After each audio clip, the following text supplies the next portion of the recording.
নমস্কার বন্ধুরা, আজকে আমি তোমাদের সামনে একটা নতুন রেসিপি নিয়ে চলে এসেছি, আমের আচার রেসিপি। তো তোমরা পুরো ভিডিওটা দেখতে থাকো। আর আজকেই আমের আচারটা আমি কোনো রোদে শুকনো ঝামেলা ছাড়াই আমের আচার তৈরি করব। তো তোমরা পুরো ভিডিওটা দেখতে থাকো। এখানে আমার কিলো 2 আম আছে, কারণ 3 কিলো আম থেকে কিছু আম পচে গেছে, সেই আমগুলো বাদ দিয়ে আমার 2 থেকে আড়াই কিলো আম বেরিয়েছে। সেই আমগুলোই আমি তোমাদের সামনে আচার করে দেখাচ্ছি। তো প্রথমে আমি জলে ধুয়ে নিচ্ছি ভালো করে, কারণ এরপর আম কাটার পর আমি জলে ধোবো না।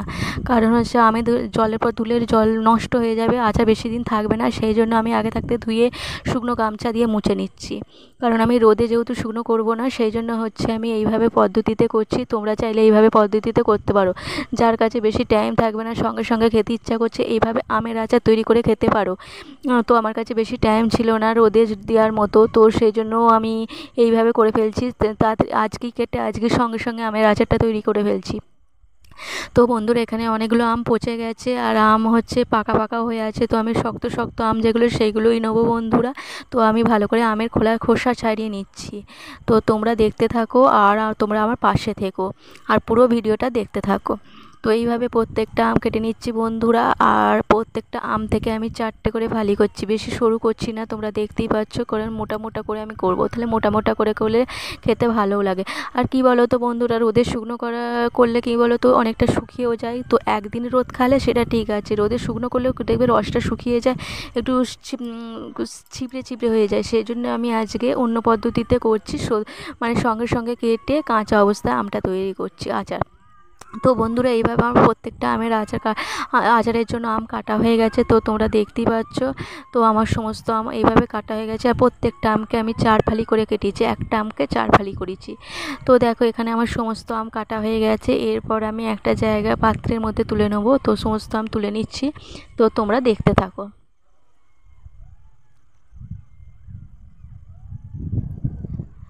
তো বন্ধুরা, আমি ছোট জায়গায় তুলে ফেলেছিলাম, সেই জন্য হবে না, একটুখানি বড় গামলির মধ্যে নিতে হবে, বড় জায়গার মধ্যে। সেই জন্য আমি বড় জায়গাতে ঢেলে নিয়েছি, কারণ এর মধ্যে একটুখানি নুন হলুদ দিয়ে নাড়াচাড়া করে নেবো। তো আমি নুন হলুদ দিয়ে দিয়েছি, সামান্য নুন দিতে হবে আর হলুদ দিয়ে ভালো করে নাড়িয়ে নিচ্ছি।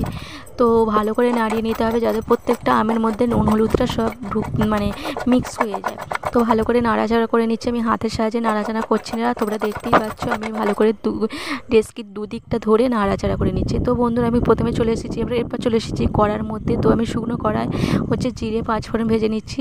আর একটা কথা বন্ধুরা, এখানে আমের আচারটা যেহেতু বাচ্চা খাবে, সেই জন্য আমি এখানে কোনো লঙ্কা দিচ্ছি না। তো তোমরা চাইলে শুকনো কড়ায় লঙ্কাও দিয়ে দিতে পারো, শুকনো লঙ্কা 5 ফোড়ন জিরে দিয়ে ভেজে নিতে পারো। তো আমি এখানে শুধু জিরে আর 5 ফোড়ন ভেজে নিয়েছি বন্ধুরা। যখন একটু হালকা হালকা গন্ধ বেরোবে তখন নামিয়ে নিতে হবে, সেন্ট বেরোবে যখন, তারপর আমি চলে এসেছি, নামিয়ে নিয়ে শিলে ভালো করে মিহি করে বেটে নেবো। কারণ এই মশলাটা লাস্টে ছড়িয়ে দিলে পরে আমের আচারের টেস্টটা খুব সুন্দর হবে আর খেতেও খুব সুন্দর লাগবে। আমি সত্যি কথা বলতে বন্ধুরা, তোমরা পুরো ভিডিওটা দেখো, দেখতেই পাবে আমি কোনো লঙ্কা দিচ্ছি না, কারণ বাচ্চা খাবে, সেই জন্য আমি লঙ্কা দিচ্ছি না। তো এরপর আমি কড়াই দিয়ে দিয়েছি, দেখো গুড় দিয়ে দিয়েছি। তো গুড়টা দেখো ভালো করে, তো আমার এখানে 1 কিলো কাছাকাছি গুড় আছে। তো আমি সবটা দেবো না, ওই 750 মতো দেবো, তো বেশি মিষ্টি হয়ে যাবে। তো আমি অল্প টক মিষ্টি করবো, কারণ লঙ্কা যেহেতু দিচ্ছি না, সেই জন্য টক মিষ্টি করবো, সেই জন্য টক টক করবো বলে, সেই জন্য হচ্ছে আমি অল্প দিয়েছি। তো ভালো করে নাড়াচাড়া করে নিচ্ছি, যেন দলা পাকিয়ে না থাকে। ভালো করে একটুখানি মিনিট 5-10 ফুটিয়ে নিতে হবে বন্ধুরা। যেই এইভাবে ফুটবে তখন আমগুলো দিয়ে দিতে হবে। তো এইভাবে আমি আমগুলো দিয়ে দিচ্ছি।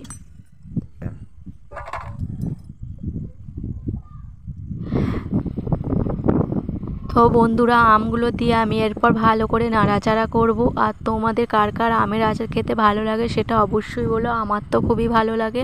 তবে আমরা যেহেতু বড়, আমাদের তো টক ঝাল এইসব মিশিয়ে আচারটা খেতে ভালো লাগে, কিন্তু বাচ্চা যেহেতু খাবে, সেই জন্য আমি টক আর মিষ্টি দিয়েই করছি, কারণ ঝালটা দিচ্ছি না। আমি কোনো একটা লঙ্কাও আমি অ্যাড করছি না, কারণ একটুখানি ঝাল হয়ে গেলে বাচ্চা খেতে পারবে না, সেই জন্য। তো এখানে আমগুলো আমি দিয়ে দেবো। তো বড় করে যেহেতু আমগুলো কাটা আছে, একটু সিদ্ধ হওয়ার জন্য আমি একটা জায়গা নিয়ে ঢাকা দিয়ে দিয়েছি। ওই মিনিট 5 মতো ঢাকা দিয়ে দিতে হবে, যাতে আমগুলো তাড়াতাড়ি সিদ্ধ হয়ে যায়। দেখতেই পেয়েছো বন্ধুরা, আম থেকে একটু ভালো জলও বেরিয়ে গেছে, কারণ হচ্ছে আমের মধ্যে যেহেতু নুন মাখানো আছে, সেই জন্য জল বেরিয়ে গেছে। তো কোনো কিছু ব্যাপার নয়, ঘাবড়ানো কিছু নেই, কারণ হচ্ছে ভালো করে জাল ফেলে আমের জলটা শুকিয়ে যাবে।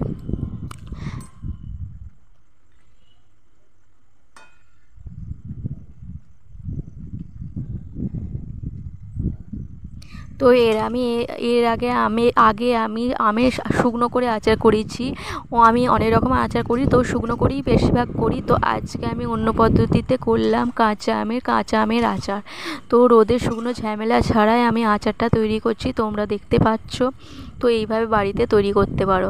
তো আমের আচারটা আমার প্রায় মোটামুটি রেডি হয়ে গেছে, দেখতেই পাচ্ছ রসটা মারা গেছে, রসটা শুকিয়ে গেছে।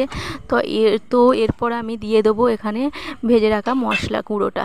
তো আমি শিলে বেটে গুঁড়ো করে নিয়েছি, তোমরা চাইলে মিক্সিতেও বেটে নিতে পারো। তো আমি শিলে বেটে নিয়েছি, শিলে বাটলে ভালো করে টেস্ট হয়। তো আমি শিলে বেটে নিয়েছি। তো দেখতেই পাচ্ছ এখানে আমার আচারটা কমপ্লিট হয়ে গেছে। আর কত সুন্দর হয়েছে তোমরা দেখতেই পাচ্ছ, গাঢ়ও হয়ে গেছে, জলটা মরে সমস্ত গাঢ় হয়ে গেছে। এরপর আমি নামিয়ে নিচ্ছি বন্ধুরা।